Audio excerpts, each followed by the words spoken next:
ongoing in relation to what you learned from that? Well, the convalescent plasma, in other words, taking blood from a patient who's recovered and has antibodies, is a very safe treatment modality.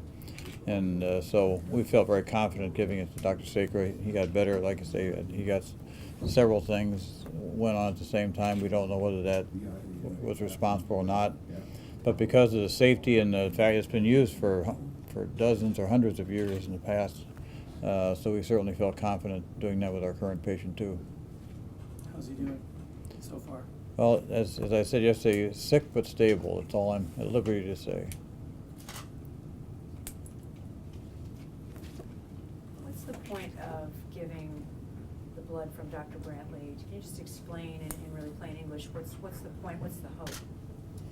Well, when you get an infection, it's kind of a race. Your body is developing antibodies. In other words, it has to develop specific chemicals that will attach to the bacteria or the fungus or the virus and neutralize it.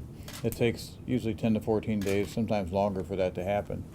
So we're hoping in this case is to take somebody who has gotten through the illness and already has plenty of antibodies in his system, take some of those antibodies and infuse them to kind of jumpstart the immune system, and hopefully just buy some time for our patient to fight it off himself or to have some of the other treatments help out. How quickly could it make a difference for him, and when is he getting the actual blood? Well, the blood is everybody knows. Dr. Brantley donated yesterday, and we plan to give him the blood shortly. As far as, we don't expect, this is not like giving penicillin for pneumonia. This is not where we're going to see a dramatic response in a couple of hours. We just hope to, by following the viral loads we send to the CDC and watching his clinical course carefully, we're hoping to see some turn for the better, but often the improvement is subtle.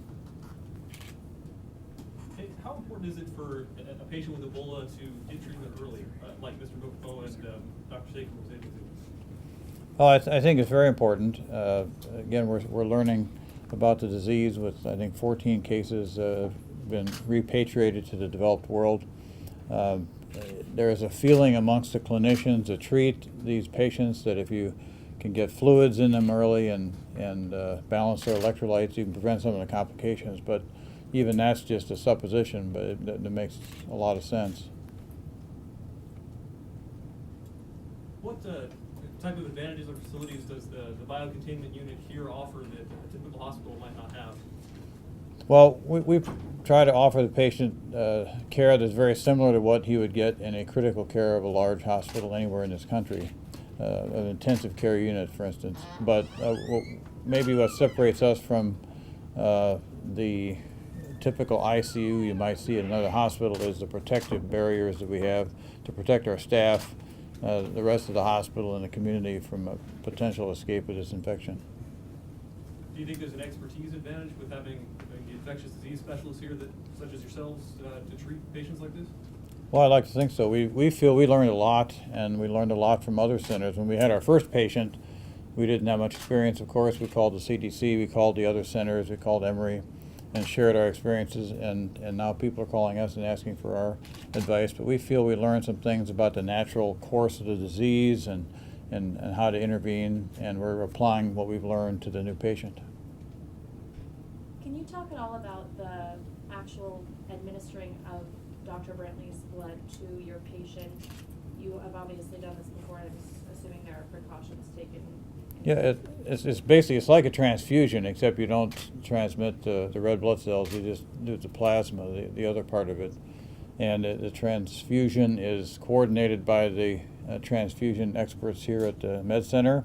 We got their advice, and of course they're the ones that help harvest the plasma and got it up to Omaha, and with their help we're administering it through an IV, and it's a fairly routine. We have precautions in case someone has an unexpected adverse reaction, an allergic type reaction to the blood products. That doesn't happen very often, but it does now and then, so we try to prepare for it. How much did you require? We acquired about 800 cc's, I'm told. What is that in? But, Pints? Pints. It's about, it's almost not quite a liter. How's that? Is that the amount that Mr. Mukpo will receive, or Right. is that extra? So to speak? Pardon me? Is that the amount that Mr. Mukpo will receive, or is there any extra in that donation for any? Well, we always draw some off and run tests on it. Mhm. But you're not banking any. We're not saving it specifically, we're gonna use what we have. It doesn't last that long, so we're Yeah. gonna try to use it. When did you acquire it?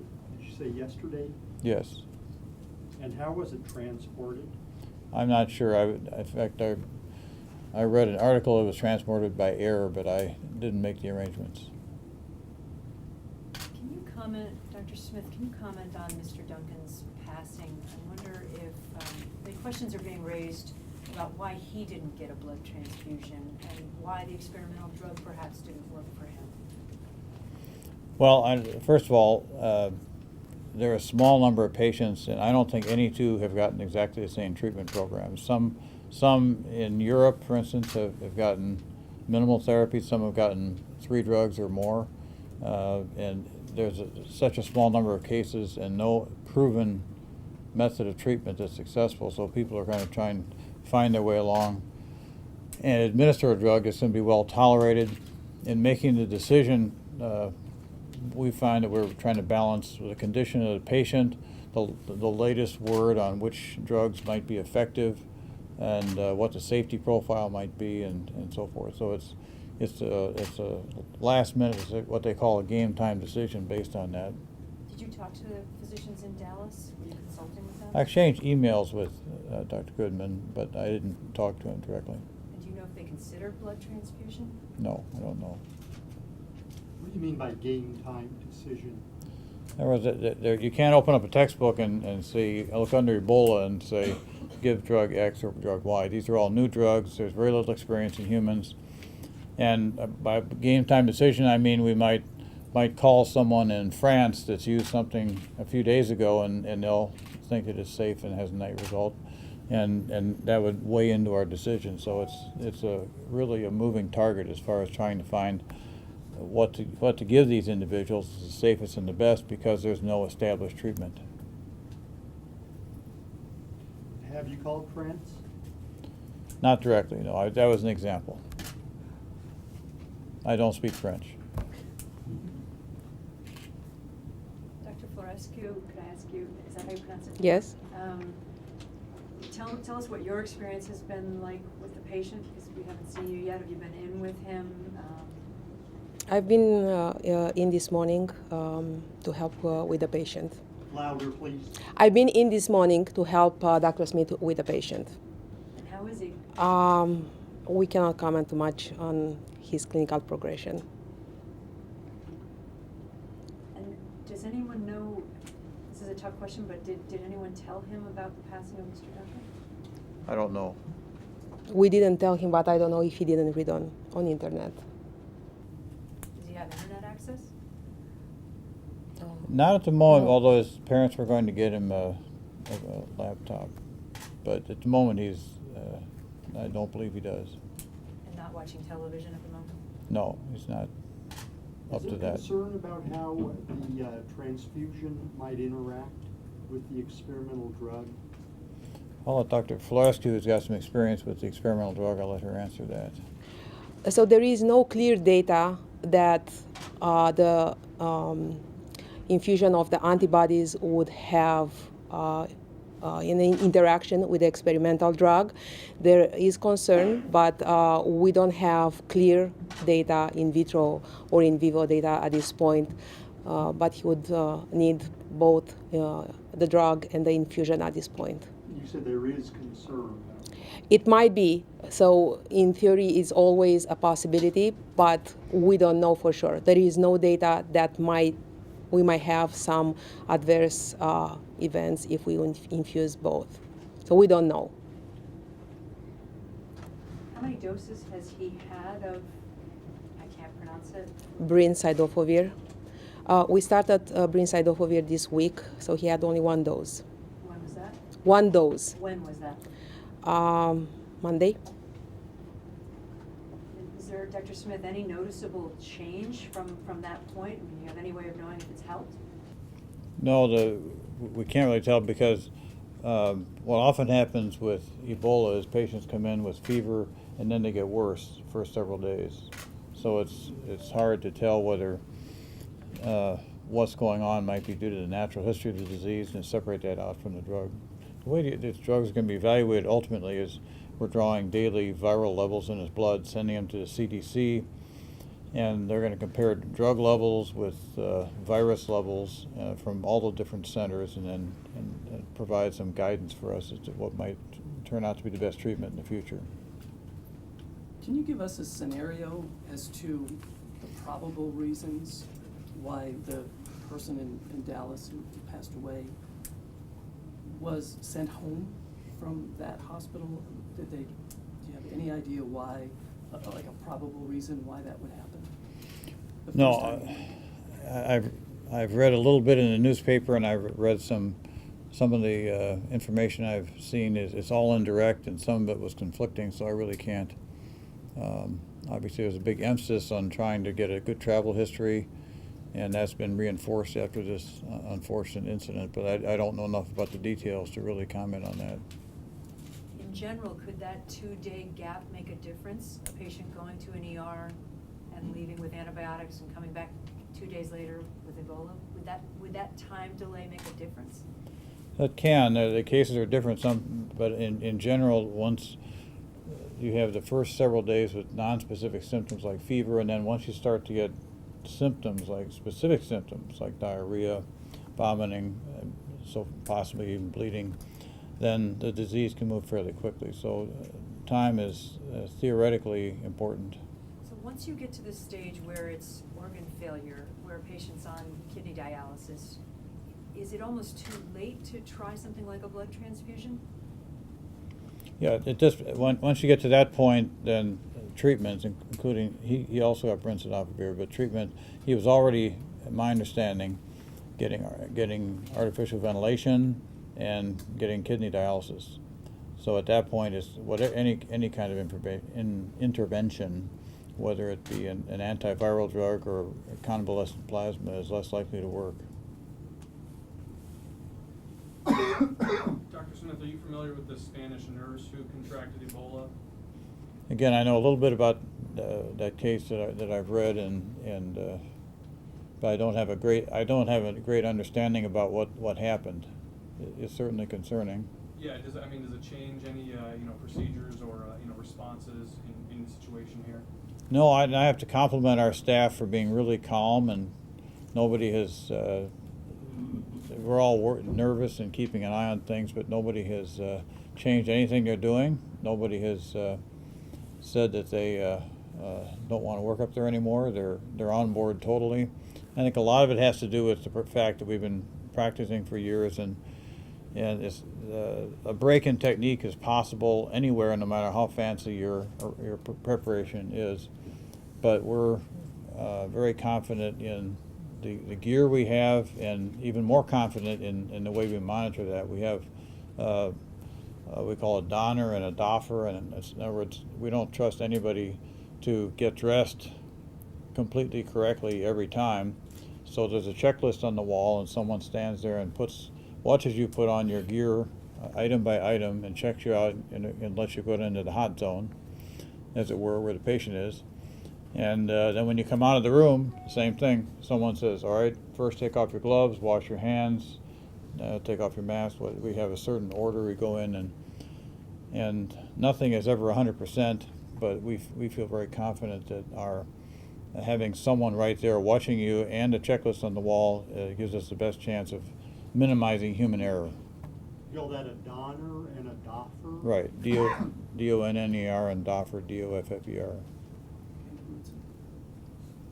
You said in these cases that when they arrive at the hospital, frequently there's a downtick.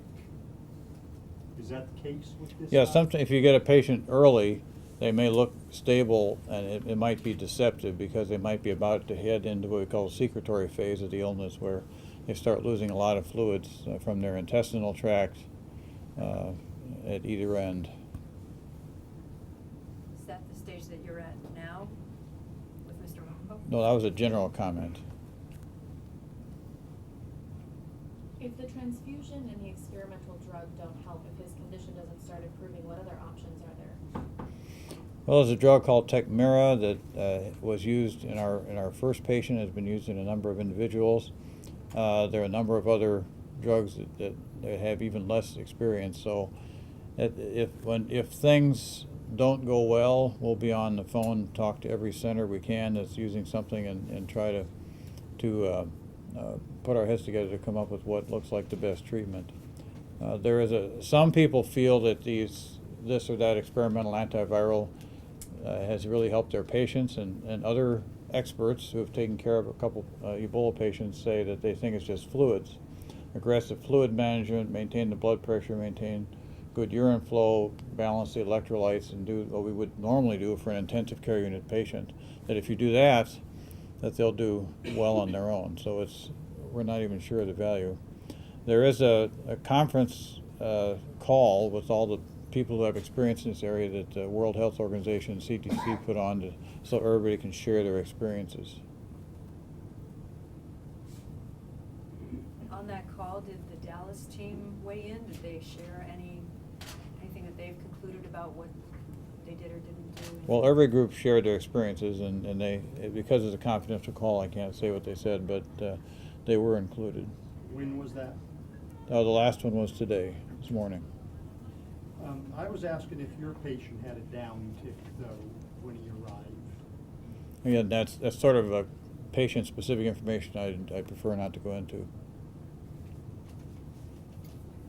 Keeping HIPAA in mind and knowing that you can't really give out too much, if you compared Mukpo's, what is it, his third day here or second? Yeah, to Dr. Sakra's second or third day, are they on the same path? If you're charting day 1, day 2, day 3, can you compare at all? Well, I say they're both kind of following along within the general path we would expect in somebody who's got Ebola, given that Ebola patients can differ a little bit in their severity. If that answered your question. Sure.